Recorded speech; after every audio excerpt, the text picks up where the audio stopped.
Shalom Bapak, Ibu, Saudara sekalian. Shalom. Puji Tuhan. Hari ini kita akan melihat satu bagian firman Tuhan yang penting untuk kita renungkan mengenai siapa itu Tuhan Yesus Kristus. Walaupun Alkitab secara khusus menyoroti kehidupan Tuhan Yesus dalam 4 Injil. Tetapi Injil Yohanes memiliki kekhususan, yaitu bahwa dia menampilkan Tuhan Yesus sebagai anak Allah. Jadi keempat Injil itu, Injil Matius memberitakan Yesus sebagai raja. Injil Markus memberitakan Yesus sebagai hamba. Injil Lukas memberitakan Yesus sebagai anak manusia. Dan Injil Yohanes memberitakan Yesus sebagai anak Allah.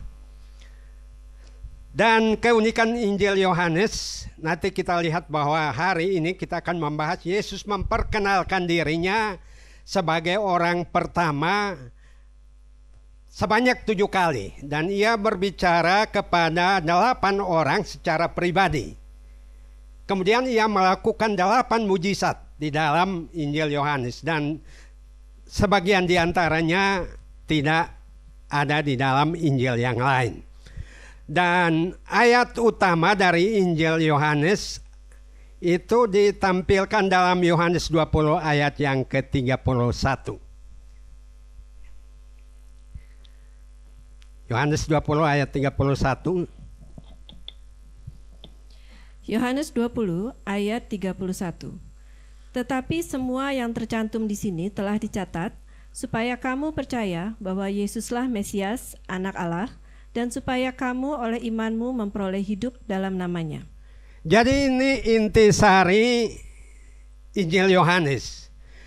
Tetapi semua yang tercantum di sini, maksudnya semua yang tercantum dalam Injil Yohanes telah dicatat supaya kamu percaya. Jadi yang pertama, supaya kamu percaya.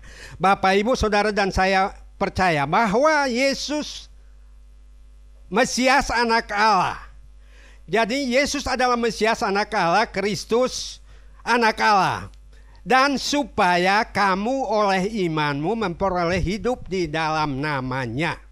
Jadi orang yang percaya kepada Yesus Mesias Anak Allah, nah mereka akan memperoleh hidup di dalam namanya.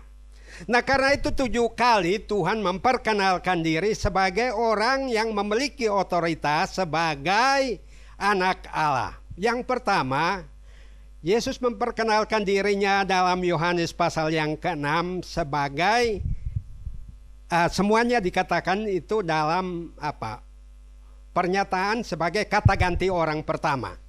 Jadi 7 kali dia mengatakan akulah, akulah, akulah. Dan yang pertama, akulah roti hidup. Dalam Yohanes pasal yang ke-6. Ada 4 ayat yang disebutkan dalam Yohanes 6. Kita lihat yang pertama, Yohanes 6 ayat 35.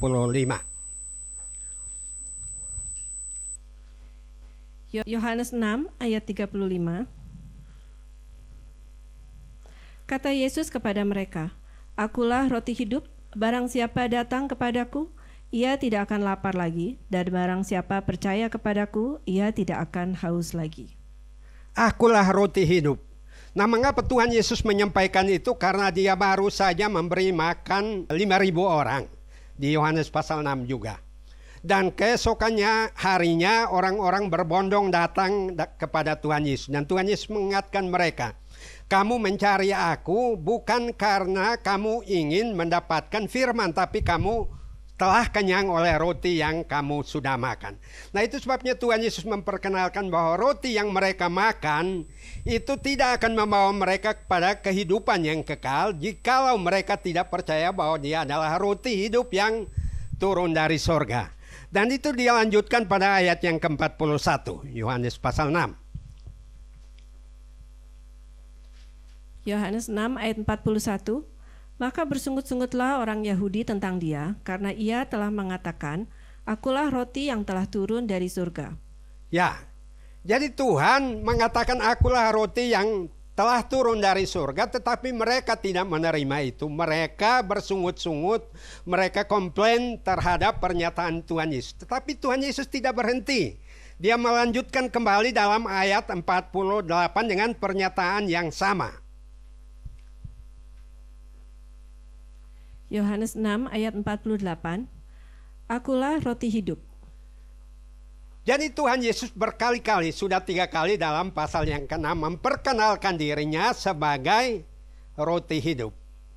Kemudian dilanjutkan pada ayat yang ke-51. Yohanes 6 ayat 51, Akulah roti hidup yang telah turun dari surga.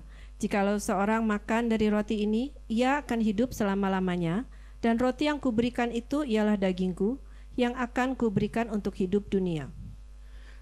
Jadi pernyataan pada ayat 51 memperjelas bahwa yang dimaksud dengan akulah roti hidup yaitu bahwa Tuhan menyediakan hidup yang kekal. Tetapi orang-orang ini harus mengakui Dia dan makan tubuhnya dan minum darahnya. Dan saya kira sudah dijelaskan minggu yang lalu dalam tabernakel yang disampaikan Pak Andir. Artinya itu disampaikan melalui apa? Perjamuan kudus. Ketika kita memutuskan untuk percaya Tuhan Yesus sebagai Tuhan dan Juru Selamat kita, kita menerima Dia sebagai Tuhan yang sudah mati bagi kita. Itu sebabnya kita bersama-sama menikmati persekutuan di dalam perjamuan kudus yang tiap kali diadakan bagi kita. Dan itu merupakan pengakuan pribadi kita bahwa Tuhan adalah satu-satunya juru selamat kita. Selanjutnya pernyataan kedua tentang dirinya yaitu akulah terang dunia. Yohanes 8 ayat yang ke-12. Yohanes 8 ayat 12, Maka Yesus berkata pula kepada orang banyak, katanya, Akulah terang dunia, barang siapa mengikut aku, ia tidak akan berjalan dalam kegelapan, melainkan ia akan mempunyai terang hidup. Akulah terang dunia, barang siapa yang percaya kepadaku, ia tidak akan berjalan dalam kegelapan. Tetapi orang-orang yang tidak percaya pada Tuhan Yesus, kita lihat bahwa seringkali pikirannya gelap, matanya gelap. Dia berjalan di dalam kegelapan, tidak tahu jalan yang harus dia tempuh dalam kehidupan ini. Karena itu kita yang percaya pada Tuhan Yesus, kita akan melihat jalan kehidupan kita dengan jelas. Karena kita berada dalam terang, tidak melakukan perbuatan-perbuatan kegelapan, tidak mencari-cari di mana tujuan yang harus kita capai di dalam kehidupan ini. Nah, karena jauh sebelumnya Yesaya sudah memberitahukan bahwa semua bangsa berjalan dalam kegelapan. Yesaya 60 ayat 1 dan 2. Yesaya 60 ayat 1 dan 2, Bangkitlah, menjadi teranglah, sebab terangmu datang, dan kemuliaan Tuhan terbit atasmu. Sebab sesungguhnya kegelapan menutupi bumi, dan kekelaman menutupi bangsa-bangsa. Tetapi terang Tuhan terbit atasmu, dan kemuliaannya menjadi nyata atasmu. Makin diperjelas dalam nubuat ini, yaitu bahwa terang yang datang kepada dunia karena kegelapan yang menutupi bangsa-bangsa ini bukan saja memberikan terang, tapi memberikan kepada kita kemuliaan. Ketika manusia berbuat dosa, semua orang telah kehilangan kemuliaan Allah. Kita tidak lagi berharga, walaupun pujian kita tadi mengatakan kita berharga. Berharga karena kita dipulihkan, kita diberikan kemuliaan, berjalan di dalam terang. Ada wibawa sorgawi di dalam orang-orang yang percaya pada Tuhan. Tetapi bangsa-bangsa berjalan dalam kegelapan. Sampai hari ini mereka mencari dengan pendekatan keagamaan, mereka mencari dengan upaya mereka sendiri untuk menemukan jalan kehidupan. Tetapi yang namanya orang berjalan dalam kegelapan tidak akan pernah menemukan jalan itu selain melalui Tuhan Yesus Kristus yang kita imani. Jadi sekarang ini di mana-mana kita melihat kegelapan meliputi seluruh dunia. Tetapi bagi saudara dan saya, kemuliaan dinyatakan dalam terang yang dinyatakan oleh Yesus tadi. Akulah terang dunia. Berarti bahwa kita semua yang percaya ini berjalan di dalam terang. Bukan hanya pada masa Natal kita lihat di mana-mana ada terang, ada hiasan yang bagus-bagus ini, dekorasi. Tapi hidup kita harus lebih dari dekorasi yang saudara lihat ini. Karena apa? Bukan sekedar terang, tapi ada kemuliaan yang dipancarkan. Nah, karena itu Yesus melanjutkan lagi di dalam Yohanes pasal yang ke-10 ini, ayat yang sangat bagus untuk kita. Yohanes pasal 10 ayat 7 dan 9.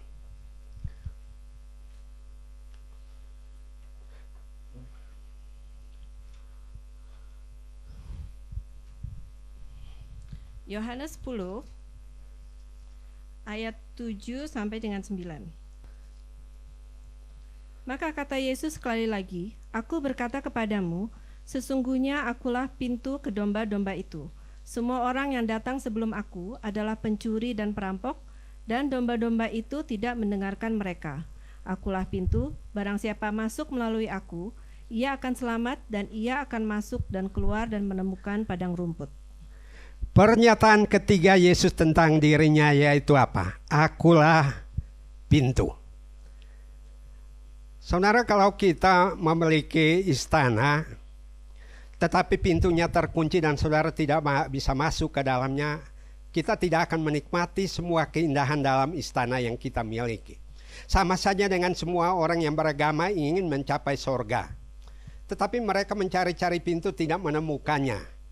Karena pintu itu hanya ada di dalam Tuhan Yesus. Di dalam kehidupan kita sehari-hari juga banyak orang yang kita dengar di dalam kesulitan sering mengatakan bahwa pintu tertutup bagi saya. Tidak ada jalan, tidak ada cara untuk keluar dari krisis kehidupan. Tetapi orang yang berada dalam Tuhan Yesus, Tuhan memproklamirkan dirinya dalam kali yang ketiga ini, yaitu ia mengatakan bahwa akulah pintu. Jadi karena Tuhan adalah pintu, maka Dia sendiri yang akan membukakan pintu bagi saudara dan saya. Dia sendiri yang akan membukakan juga pintu kehidupan bagi kita sekalian. Dan ini dikhususkan buat domba-domba, bagi saudara dan saya yang adalah domba-dombanya Tuhan, yang percaya kepadanya. Pintu itu disediakan bagi kita semua. Nah, karena itu jelas firman Tuhan di sini bahwa Yesus memperkenalkan diri ini supaya kita tidak membayangkan hanya pintu-pintu yang tertutup, tidak ada peluang untuk menikmati keindahan yang Tuhan sediakan bagi kita. Nah, karena itu yang dicari bangsa-bangsa. Jauh sebelumnya Mazmur 24 ayat 7 dan 8 sudah mendeklarasikan itu. Mazmur 24 ayat 7 dan 8. Mazmur 24 ayat 7 dan 8. Angkatlah kepalamu, hai pintu-pintu gerbang, dan terangkatlah kamu, hai pintu-pintu yang berabad-abad, supaya masuk Raja Kemuliaan. Siapakah itu Raja Kemuliaan? Tuhan jaya dan perkasa, Tuhan perkasa dalam peperangan. Angkatlah kepalamu. Orang yang biasanya diperhadapkan dengan persoalan yang sulit, dipermalukan, itu biasanya kepalanya tertunduk, tidak berani mengangkat kepalanya. Tapi janji ini diberikan kepada kita, angkatlah kepalamu. Supaya kita melihat apa? Pintu-pintu yang tertutup berabad-abad lamanya ini dibukakan. Pintu-pintu yang lama yang tertutup itu barangkali sudah karatan. Barangkali kuncinya juga sudah tidak bisa berjalan dengan baik, tidak digunakan dengan baik. Dan Tuhan memberitahukan bahwa angkatlah kepalamu, lihatlah bahwa pintu-pintu yang tertutup berabad-abad sejak perjanjian lama itu terbuka ketika Tuhan Yesus lahir ke dalam dunia ini. Sehingga tidak ada alasan bagi kita untuk tidak menemukan jalan keluar di dalam kehidupan kita. Karena apa? Tuhan adalah Allah yang perkasa. Bahwa Tuhan itu perkasa yang mampu untuk membukakan pintu-pintu yang tertutup di dalam kehidupan ini. Dan sekarang ini COVID yang sudah berjalan 10 bulan ini membuat seolah-olah pintu-pintu tertutup bagi kehidupan kita. Pintu-pintu gereja banyak yang masih tertutup juga. Ya. Pintu-pintu kita juga tertutup oleh karena kita takut ketularan, oleh karena kita takut terpapar dan sebagainya. Tetapi Yesus adalah pintu. Akulah pintu bagi domba-domba. Tuhan adalah pintu bagi saudara dan saya. Dan itu kemudian ditegaskan kembali oleh penulis yang sama. Yohanes dalam Wahyu 3 ayat ke-7 dan ke-8. Nah itu dia menjelaskan kembali bahwa Yesus adalah pintu itu sampai pada akhir zaman. Dia masih akan tetap sama. Wahyu 3 ayat 7 dan 8. Wahyu 3 ayat 7 dan 8. Dan tuliskanlah kepada malaikat jemaat di Philadelphia. Inilah firman dari yang kudus, yang benar, yang memegang kunci Daud. Apabila ia membuka, tidak ada yang dapat menutup. Apabila ia menutup, tidak ada yang dapat membuka. Aku tahu segala pekerjaanmu. Lihatlah, aku telah membuka pintu bagimu yang tidak dapat ditutup oleh seorang pun. Aku tahu bahwa kekuatanmu tidak seberapa, namun engkau menuruti firmanku dan engkau tidak menyangkal namaku. Akulah pintu, kata Tuhan Yesus dalam pernyataan ketiga di Yohanes. Tetapi kemudian Rasul Yohanes yang mencatat Injil Yohanes ini kemudian juga diwahyukan kembali ketika dia berada di Pulau Patmos. Dan itu disampaikan kepada jemaat Philadelphia. Philadelphia itu berarti apa? Saudara-saudara yang terkasih. Berarti saudara dan saya adalah orang-orang yang dikasihi Tuhan. Nah karena itu dikatakan aku tahu segala pekerjaanmu. Tuhan tahu apa yang kita kerjakan. Tuhan tahu penghasilan kita. Tuhan tahu usaha dan pekerjaan kita. Tuhan tahu apa yang kita ingin capai di dalam kehidupan ini. Tetapi dikatakan di sini bahwa kadang-kadang di dalam kehidupan ini kita tidak berjalan pada jalan yang mulus. Aku tahu segala pekerjaanmu. Lihatlah aku membuka pintu bagimu. Orang yang percaya pada Tuhan Yesus pasti Tuhan membukakan pintu-pintunya. Karena dia sendiri adalah pintu. Tetapi pertanyaannya apakah saudara dan saya adalah Philadelphia-nya Tuhan? Saudara yang dikasihi Tuhan atau bukan? Jadi menjadi orang Kristen itu bukan sekedar berapa kali kita hadir di gereja. Bukan sekedar berapa kali kita merayakan Natal. Tapi apakah kita orang-orang yang mengasihi Tuhan atau tidak? Dan orang yang mengasihi Tuhan, Tuhan bertanggung jawab. Aku tahu pada minggu tapi tidak punya duit. Aku tahu saudaraku yang datang beribadah punya banyak kesulitan. Punya banyak masalah. Tapi Tuhan sendiri mengatakan apa? Aku telah membuka pintu bagimu yang tidak dapat ditutup oleh seorang pun. Jadi kalau Tuhan sudah membuka pintu itu tidak ada orang yang bisa menutupnya. Apakah dia itu kompetitor kita kalau di dunia usaha ya saingan kita. Atau mungkin orang-orang yang tidak senang dengan kita. Mungkin juga iblis yang menghalang-halangi jalan itu. Tapi Tuhan bilang tidak ada seorang pun yang bisa membukanya. Lalu dilanjutkan, aku tahu bahwa kekuatanmu tidak seberapa. Apakah saudara orang super, orang paling hebat, yang selalu tangguh menghadapi segalanya? Kekuatan kita tidak seberapa, Tuhan tahu. Tuhan tahu bahwa saudara dan saya tidak mampu untuk menangani semua persoalan yang kita hadapi. Aku tahu bahwa kekuatanmu tidak seberapa, namun kau menuruti firman-Ku dan engkau tidak menyangkal namaku. Nah, ini penting. Akulah pintu. Tuhan membuka pintu jikalau kita tidak menyangkal namanya. Tidak menyangkal namanya artinya kita berdoa dalam nama Tuhan. Kita mengakui Yesus sebagai Mesias anak Allah. Sebagaimana ditekankan dalam pasal 20 ayat 31 Injil Yohanes tadi. Supaya dalam namanya kamu memiliki hidup yang kekal. Dan orang yang tidak menyangkal namanya ini Tuhan bertanggung jawab untuk kehidupannya. Bukan saja kehidupan di sorga. Kita hidup di dunia ini pintu-pintu yang tertutup itu urusan Tuhan. Dan kalau Tuhan sudah membuka, tidak ada yang menutup. Dan kalau dia menutup, tidak ada yang bisa mendobraknya juga. Nah karena dia sendiri adalah pintu. Nah kemudian dalam Yohanes pasal 10 ini dilanjutkan dengan pernyataan yang keempat. Akulah gembala yang baik. Yohanes 10 ayat 11 dan 14. Yohanes 10 ayat 11 dan 14. Akulah gembala yang baik. Gembala yang baik memberikan nyawanya bagi domba-dombanya. Akulah gembala yang baik, dan aku mengenal domba-dombaku, dan domba-dombaku mengenal aku.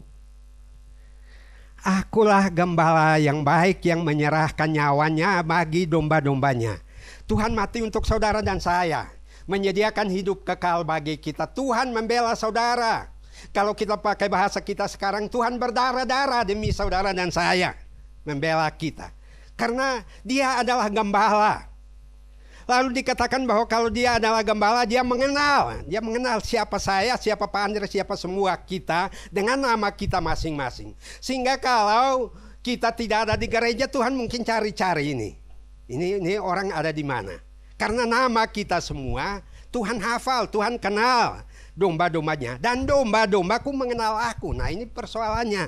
Apakah kita yang namanya domba-domba sungguh mengenal Tuhan atau tidak? Nah, sebab kalau kita mengenal dia, baru ayat 10 digenapi. Ayat 10-nya, Bu. Yohanes 10 ayat yang ke-10. Yohanes 10 ayat 10. Pencuri datang hanya untuk mencuri dan membunuh dan membinasakan. Aku datang supaya mereka mempunyai hidup dan mempunyainya dalam segala kelimpahan. Di dalam kehidupan ini, iblis bertindak sebagai pencuri. Yaitu mencuri sukacita saudara dan saya. Mencuri ucapan syukur kita. Mencuri rasa bahagia kita. Mencuri apa yang Tuhan sediakan bagi kita. Nah, karena apa? Dia mengenal kita, tapi kita tidak mengenal dia dengan sepenuhnya. Dan orang yang mengenal Tuhan dengan baik dan mengakui dia sebagai Tuhan, Tuhan bertindak sebagai gembala. Dan gembala ini sudah dijelaskan sendiri oleh Tuhan. Yohanes menyampaikannya dalam kata ganti orang pertama tadi. Jadi dia mengatakan, akulah gembala. Dan gembala yang baik itu menyediakan bagi kita kehidupan. Dan bukan kehidupan yang ala kadarnya. Kehidupan yang pas-pasan tetapi berkelimpahan di dalam segala hal. Dan itulah esensinya orang Kristen. Saudara dan saya hidup sebagai orang Kristen tapi tidak bangga memiliki Tuhan. Tapi saudara berkeluh kesah karena kehidupan ini menyedihkan hati gembala kita. Makanya Tuhan menyediakan hidup itu dalam segala kelimpahan. Hidup sorgawi dan hidup duniawi. Dan kalau saudara, saya katakan bahwa kalau kita percaya Tuhan Yesus dan hari ini kita mati aman. Kita tidak butuh yang namanya duit, tidak butuh beras, tidak butuh makan, minum dan sebagainya. Sorga tidak kekurangan. Tapi saudara masih hidup di dunia ini. Dan gembala kita ini bertanggung jawab untuk kehidupan kita. Dan kalau Mazmur 23 ayat 1, tolong dibaca, Bu. Mazmur 23 ayat 1. Mazmur 23 ayat 1. Mazmur Daud. Tuhan adalah gembalaku, takkan kekurangan aku. Ketika Daud menyampaikan Mazmur 23 ayat 1, itu langkah iman, pernyataan iman. Tetapi dalam Yohanes 10 ayat 11 dan 14, maaf tadi. Yang Daud katakan, Tuhan adalah gembalaku, takkan kekurangan aku. Nah, sekarang gembala itu mengatakan, akulah dia yang dikatakan oleh Daud. Nah, berarti bahwa kalau Daud tidak kekurangan, saudara lebih hebat karena saudara ketemu melihat Yesus yang sudah menjadi manusia. Tetapi persoalannya di Yohanes 1 dikatakan, ia datang kepada milik kepunyaannya, tapi milik kepunyaannya tidak menerima dia. Tetapi semua orang yang menerima dia diberi hak kuasa untuk menjadi anak-anak Allah. Oleh karena engkau anak, Tuhan bertanggung jawab untuk kehidupan kita. Tuhan bertanggung jawab untuk apa yang kita hadapi. Takkan kekurangan aku. Saudara dan saya dalam kehidupan ini memang kita mengalami kekurangan juga. Tetapi jaminan itu sudah cukup bagi kita. Dalam bahasa Ibraninya disebut sebagai apa? Yehovah Ra'ah. Tuhan yang bertindak sebagai gembala kita. Dan kita tidak kekurangan. Kalau saat kita berada dalam situasi kekurangan, kalau Tuhan adalah gembala kita, dia taruh di kepala kita ini akal untuk menemukan jalan keluar. Tidak kekurangan akal. Lalu pada saat kita menghadapi sakit, tidak kekurangan akal untuk menemukan bagaimana caranya kita sembuh. tidak kekurangan aku. Tetapi Mazmur 23 diakhiri dengan ayat yang ke-6 apa? Dikatakan bahwa kebajikan dan kemurahan akan menyertai aku seumur hidupku. Dan ini tidak berani diklaim orang. Kebajikan dan kemurahan akan menyertai kita seumur hidup kita karena akulah gembala.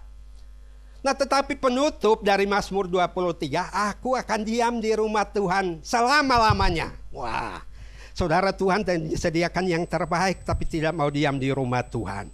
Saudara cari-cari di mana-mana seolah-olah menemukan jawaban di tempat lain. Tuhan adalah gembalaku, maka Yesus berkata, akulah yang dimaksud oleh Daud, nenek moyangnya. Akulah gembala yang baik. Dan gembala yang baik ini menyediakan kelimpahan hidup jasmani dan rohani. Surga sudah di dalam tangan. Tapi hidup di dalam dunia ini tidak boleh compang-camping. Karena mempermalukan gembala kita. Tuhan adalah gembalaku lalu kita kekurangan. Loh, ini gembalanya tidak bertanggung jawab, ini mungkin ya. Orang bilang. Nah, karena itu Tuhan meneguhkannya kembali supaya orang percaya bahwa dalam namanya dan oleh imanmu kamu diselamatkan. Diselamatkan dari persoalan kehidupan, diselamatkan dari masalah yang sangat utama yaitu dosa kita. Lalu pernyataan yang kelima disampaikan dalam Yohanes 11 ayat 25. Akulah kebangkitan dan hidup. Yohanes 11 ayat 25, jawab Yesus, akulah kebangkitan dan hidup. Barang siapa percaya kepadaku, ia akan hidup walaupun ia sudah mati. Barang siapa percaya kepadaku, ia akan hidup walaupun sudah mati. Itu disampaikan ketika Lazarus mati. Maria dan Marta begitu berduka cita karena saudara mereka yang dikasihi. Lalu Yesus datang 4 hari kemudian ketika mayatnya sudah busuk dan sebagainya. Dan orang mengatakan gak mungkin lagi. Tuhan bilang percaya bahwa akulah kebangkitan dan hidup. Tuhan, dia sudah 4 hari mati, sudah bau. Tidak mungkin. Kadang-kadang kita menghadapi persoalan kehidupan kita ibarat Marta dan Maria. Diliputi oleh duka cita. Diliputi oleh kesulitan. Tuhan sudah sekian lama terancam bangkrut. Tuhan sudah sekian lama ini kelihatannya gak ada pengharapan lagi. Tuhan sudah sekian lama sudah koma, kolaps, nggak bisa. Akulah kebangkitan. Tuhan sanggup membangkitkan kehidupan yang dia hembuskan, nefes yang dia berikan bagi kita. Nah, kehidupan kita yang remeh-temeh di dunia ini masa Tuhan tidak sanggup memulihkannya. Dan ada satu ayat yang bagus di Yohanes 11, saya kira saya pernah sampaikan di sini. Tuhan sampaikan kepada murid-muridnya apa? Supaya kamu belajar percaya. Lazarus itu mati, tapi supaya kamu belajar percaya bahwa Yesus itu berdaulat, berkuasa atas segala situasi yang tidak mungkin sekalipun. Orang mati 4 hari, bau, sudah busuk. Tapi Yesus bilang, akulah kebangkitan. Dan Tuhan yang akan membawa kita yang semua suatu saat kita akan mati dan dia akan membangkitkan kita menuju pada kehidupan yang kekal. Dan itu pengharapan orang Kristen. Saudara, menjadi Kristen bukan nanti mati di dalam tanah dan kita selesai di situ. Tapi ada kebangkitan yang dijanjikan yaitu kehidupan kekal yang dia sediakan bagi kita. Pernyataan yang ke-6, akulah jalan dan kebenaran dan hidup. Yohanes 14 ayat 6. Yohanes 14 ayat 6, kata Yesus kepadanya, akulah jalan dan kebenaran dan hidup. Tidak ada seorang pun yang datang kepada Bapa kalau tidak melalui aku. Akulah jalan dan kebenaran dan hidup. Banyak jalan, orang bilang. Jalan ke Roma itu banyak. Tapi bukan jalan menuju kehidupan, saudara ya. Jalan menuju surga itu bukan ditentukan seperti kita mau terbang ke Roma, mau berlayar ke Roma, atau mau ke tujuan manapun di dunia ini. Akulah jalan dan kebenaran dan hidup. Tidak ada seorang pun yang bisa sampai kepada Bapa ke sorga. Nah, sekarang ini banyak orang menawarkan sorga sementara dia sendiri belum pernah ke sorga. Nah, karena itu Yohanes mengatakan di Yohanes 14 bahwa aku pergi menyediakan tempat dan kembali menjemput kamu. Minggu lalu juga sudah disinggung Pak Andre. Nah, kalau Tuhan yang menyebut mana mungkin nyasar. Pertama kali saya bawa renungan di PT Andermitar di rumah Pak Andri waktu pindah ke Awiligar. Itu sudah dikasih, Pak, nanti di Cikutra Bapak belok kanan ini. Saya kelewatan ke arah Ibu Kanti. Wah, udah sampai ke sana kok nggak nyampe-nyampe. Padahal itu dibilang kira-kira 2 kilometer dari Cikutra Bapak udah nyampe. Waktu itu si Novi bilang, itu kasih di pesan saya. Kok ini nggak nyampe-nyampe ini? Nah, karena apa? Saya mencari sendiri. Kalau Pak Andri yang menjemput saya, jaminan bahwa saya akan sampai di sana. Banyak orang menawarkan surga, mereka tidak tahu surga itu ada di mana. Mereka tidak punya kepastian bahwa mereka akan ada di surga. Tapi kalau Tuhan yang punya surga datang dan menjemput kita, kita pasti ada di surga. Nah, karena itu Tuhan mengatakan bahwa tidak ada seorang pun yang akan datang kepada Bapa kalau tidak melalui aku. Banyak orang menawarkan jalan ke surga, tapi mereka tidak pernah membayangkan surga itu seperti apa. Surga itu sudah luar biasa dilukiskan oleh penulis yang sama. Yohanes di kitab Wahyu itu luar biasa, surganya begitu baik. Tapi di luar Yesus, kita tidak akan pernah sampai ke sana. Atau kalau kita tidak masuk melalui pintu tadi, gak akan nyampe juga. Walaupun surga itu dari emas murni, berlian, segala macam, lantainya luar biasa mewahnya, saudara tidak akan pernah sampai ke sana. Nah, karena ini diingatkan bagi kita, balik lagi saya bacakan Yohanes 20:31. Tetapi semua yang tercantum di sini telah dicatat supaya kamu percaya bahwa Yesuslah Mesias, Anak Allah, supaya kamu oleh imanmu memperoleh hidup di dalam namanya. Dan kemudian Yesus memperkenalkannya 7 kali sebagai orang yang layak dipercaya, orang yang oleh imannya kita akan memperoleh hidup yang kekal. Nah, saudara, kita sudah menemukan jalan yang benar. Berarti kalau ada jalan yang dan kebenaran, ada jalan yang tidak benar.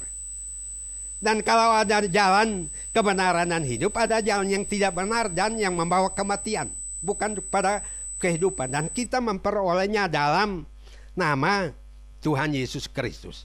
Nah, karena itu kalau saudara bersyukur kita merayakan Natal, ada juga yang protes.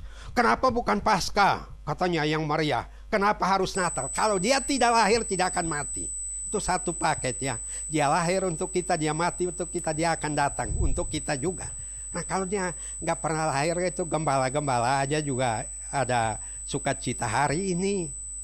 Apa? Telah lahir bagimu juru selamat. Nah, kesukaan besar bagi seluruh dunia. Nah, kesukaan juga bagi kita di Jalan Cimanuk ini kan. Karena kita sudah percaya pada jalan dan kebenaran dan ini. Dan yang terakhir, pernyataan Yesus, akulah pokok anggur. Yohanes 15 ayat 1 dan 5.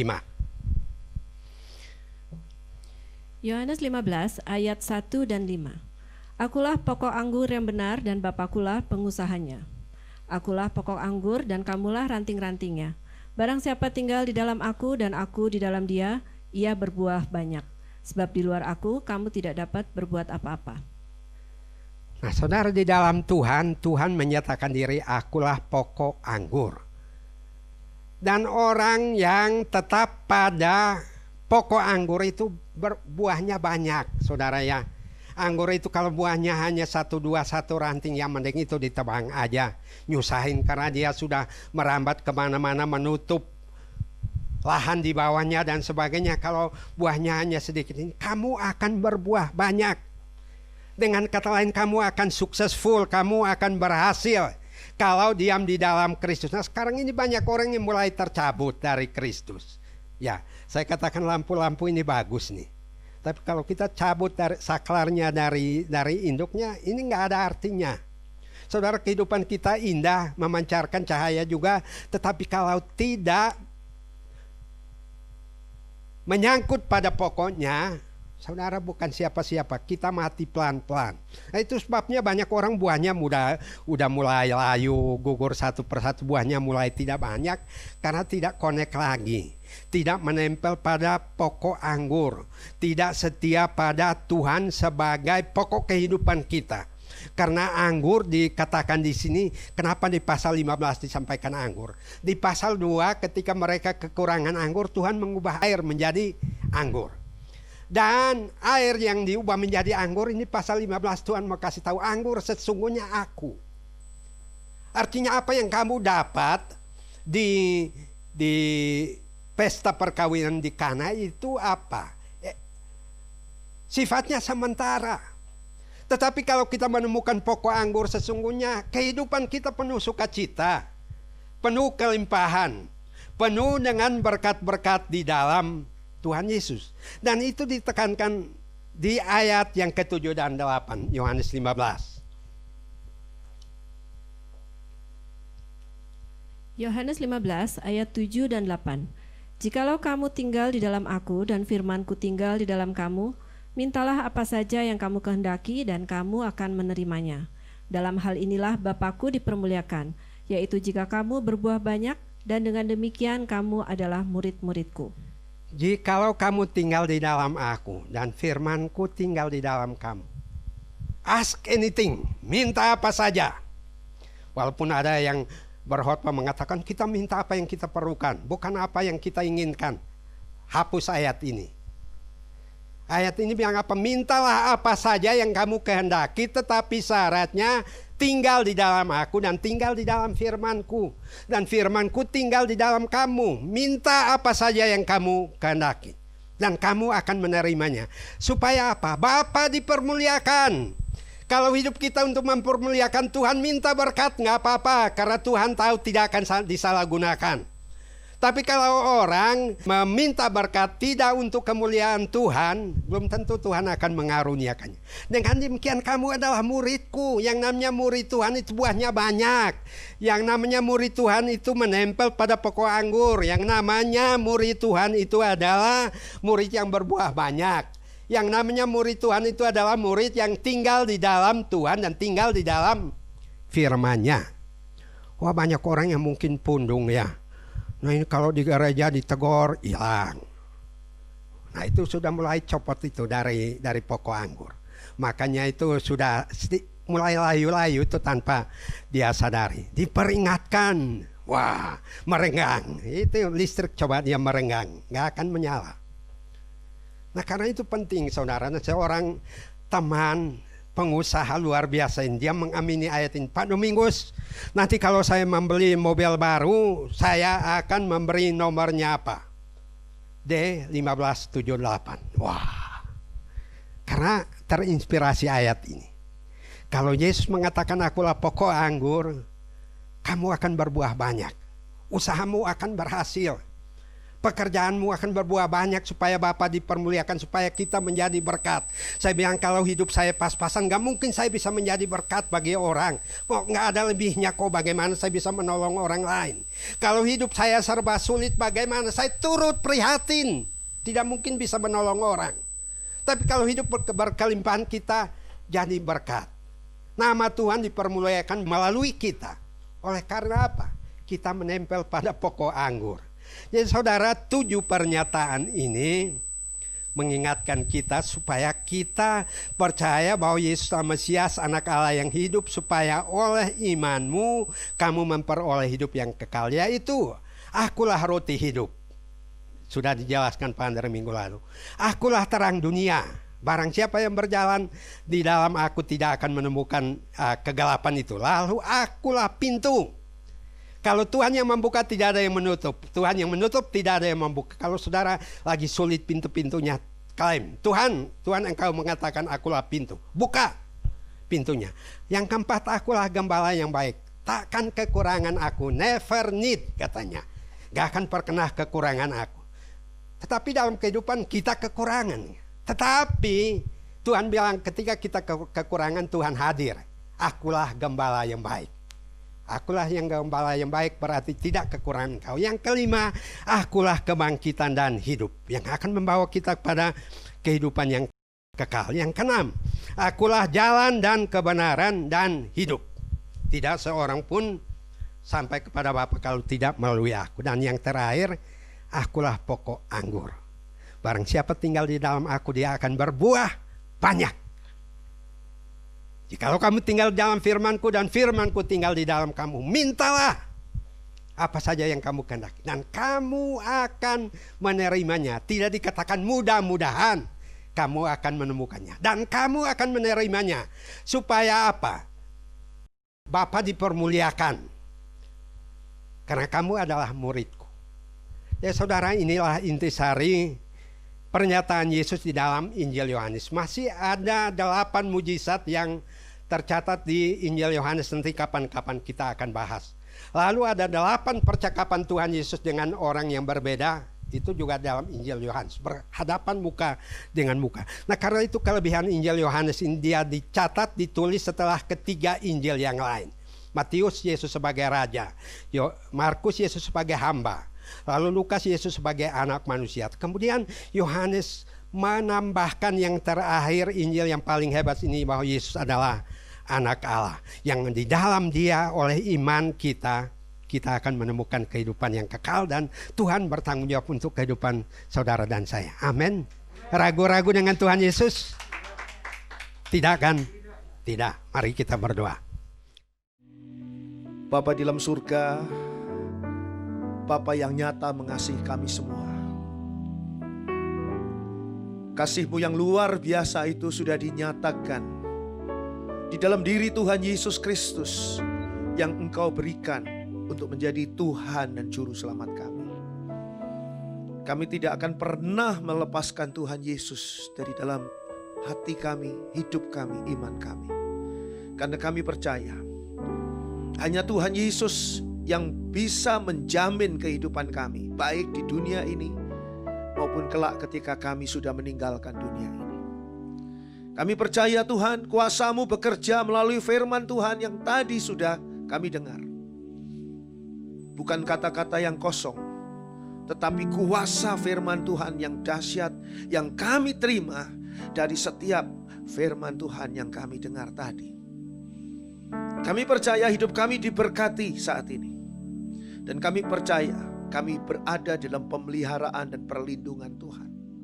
Lindungi kami ya Bapa, khususnya terhadap virus corona yang sampai pada saat ini masih terus merajalela. Kami hendak percayakan diri kami ke dalam tangan Tuhan. Tolong ya Bapa, lindungi kami semua, termasuk jemaat online, mereka yang menyaksikan melalui streaming, live streaming. Tuhan, jagai, lindungi mereka dimanapun mereka berada. Lindungi terhadap virus corona, lindungi terhadap segala hal yang buruk. Tuhan, patahkan, hancurkan semua kerja dan pengaruh kuasa setan iblis, kuasa kegelapan di dalam kehidupan kami. Berikan kepada kami kehidupan yang penuh dengan kemenangan. Terima kasih Bapa. Bapa dalam surga, berkati Bapak Pendeta Dr. Domingus Naat yang sudah menyampaikan firman-Mu Tuhan pada kami semua. Berkati rumah tangganya, keluarganya, berkati pelayanannya, berkati tugas, tanggung jawab, dan semua hal yang harus dikerjakannya. Berkati kehidupan pribadinya, berkati kesehatannya. Tuhan yang peliharakan hamba-Mu ini senantiasa. Persembahan yang disampaikan oleh jemaat-Mu Tuhan, disampaikan dengan hati yang sungguh-sungguh menyembah kepada Tuhan. Terimalah ya Bapa, sucikan, kuduskan. Dan biarlah semua berkat Tuhan yang luar biasa diterima oleh jemaat Tuhan yang sudah memberikan persembahan ini. Sudah berkorban, mendapat ganti dari Tuhan lipat kali ganda dibandingkan dengan apa yang sudah dikorbankan. Bapa dalam surga, kami serahkan akan rencana-rencana kami selanjutnya untuk acara ibadah Natal, ibadah akhir tahun, dan ibadah awal tahun 2021 ke dalam tangan Tuhan. Semua acara di bulan Desember ini biarlah boleh berjalan dengan lancar, dengan baik, dan tidak ada halangan apapun juga dari pihak manapun juga. Karena semua ini bagi kemuliaan nama Tuhan dan berkat bagi banyak orang. Tuhan, tolong kami. Tolong kami untuk memberikan yang terbaik di dalam pelayanan GPKDI Tabernakel Kasih. Bapa dalam surga, hamba-Mu berdoa untuk seluruh tim pelayanan yang pagi hari ini sudah melayani Tuhan. Berkati mereka ya Tuhan. Baik mereka yang melayani di mimbar maupun mereka yang melayani melalui semua apa yang bisa dinikmati melalui online dan live streaming. Tuhan berkati mereka yang melayani, mungkin tidak terlihat oleh kami, tetapi pelayanan mereka sungguh berarti. Tuhan berkati mereka. Terima kasih Bapa. Kami terus berdoa untuk bangsa dan negara kami Indonesia. Tuhan tolong ya Bapa, dalam situasi yang saat ini penuh dengan hal-hal yang mungkin bisa menjadi ancaman bagi bangsa dan negara kami, Tuhan tolong jagai dan lindungi akan bangsa dan negara kami Indonesia dari hal-hal, dari intrik-intrik yang buruk, dari hal-hal yang jahat, dari rencana-rencana makar, dari segala hal yang direncanakan oleh sebagian orang yang hatinya jahat. Tuhan lindungi Bapak Presiden dengan seluruh jajarannya. Tuhan lindungi seluruh pemimpin-pemimpin bangsa kami ini. Terima kasih Bapak. Sekarang Bapak dalam surga, sebentar kami akan kembali ke dalam kesibukan kami sehari-hari. Kembali ke rumah kami. Tuhan tetap Engkau sertai kami. Kami mau buka hati kami untuk berkat Tuhan. Dicurahkan berkat yang datangnya dari Allah di dalam kasih dan kemurahan Tuhan Yesus Kristus dan di dalam persekutuan Allah Roh Kudus. Dari saat ini sampai ketika Tuhan Yesus datang kembali menjemput kita masing-masing untuk dibawa masuk dalam surganya yang mulia, di dalam kasih kemurahan Allah yang tidak habis-habisnya, dalam nama Tuhan Yesus. Haleluya. Amin.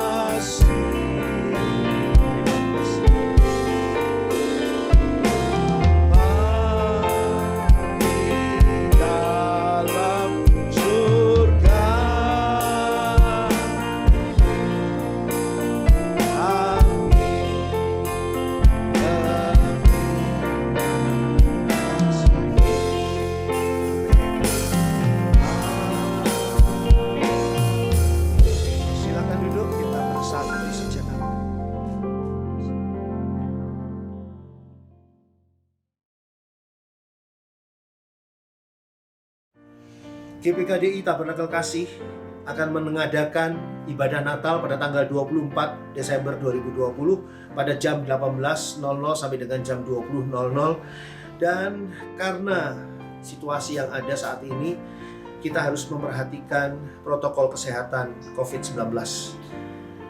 Berhubung dengan harus dilakukan tempat duduk yang berjarak dan sebagainya, maka kapasitas yang ada di dalam ruangan ibadah hanya diizinkan untuk 50 orang saja. Sehingga untuk Natal 2020 ini terpaksa kami mengadakan pendaftaran. Harus mendaftarkan diri bagi mereka yang ingin hadir di dalam ibadah Natal tanggal 24 Desember 2020. Pendaftaran terakhir adalah pada tanggal 21 Desember 2020. Dan kita akan mengikuti protokol kesehatan dengan ketat. Semuanya akan dijalankan. Sehingga untuk acara Natal ini jangan ada anak-anak yang berusia 12 tahun ke bawah. Dan mereka yang sakit, kurang sehat badannya, sebaiknya tidak hadir di dalam acara Natal 24 Desember 2020 ini. Itu juga ibadah akhir tahun 2020. Kita akan mengadakan pada tanggal 31 Desember 2020 jam 15.00 sampai dengan jam 17.00 dan jam 18.00 sampai dengan jam 20.00. Jadi ada 2 kali ibadah. Terpaksa dilakukan hal ini karena pada ibadah akhir tahun 2020 akan ada kesempatan untuk kita bisa menerima ayat penuntun yang dalam pimpinan Tuhan untuk kita memasuki tahun 2021. Dan mereka yang hadir saja yang boleh mengambil ayat penuntun tadi. Ayat penuntun ini tidak bisa diwakilkan, sehingga mereka yang tidak hadir tidak bisa titip atau mewakilkan kepada mereka yang hadir. Jadi hanya mereka yang hadir yang bisa menerima ayat penuntun memasuki tahun 2021. Dan kapasitas, sekali lagi saya ingatkan, hanya terbatas 50 orang untuk ibadah tanggal 31 Desember 2020 yang jam 15 sampai dengan jam 17 dan 50 orang lagi untuk yang jam 18 sampai dengan jam 20. Sehingga mohon maaf kalau tidak bisa mengambil ayat-ayat karena tidak hadir.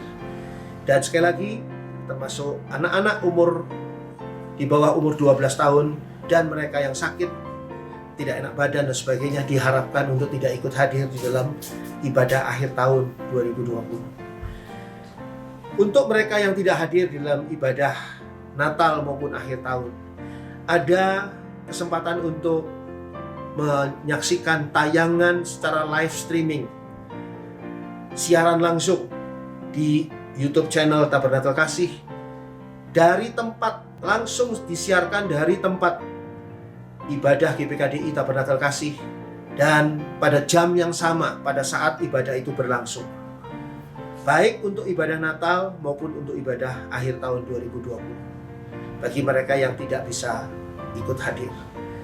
Dan sekarang saya ingatkan, daftarkan diri Anda segera kepada Ibu Heni. Ada nomor teleponnya di sini, nomor WA-nya di sini, untuk bisa menghadiri baik ibadah Natal tanggal 24 maupun ibadah akhir tahun pada tanggal 31 pada jam 15 ataupun jam 18 pada tanggal 31 Desember 2020.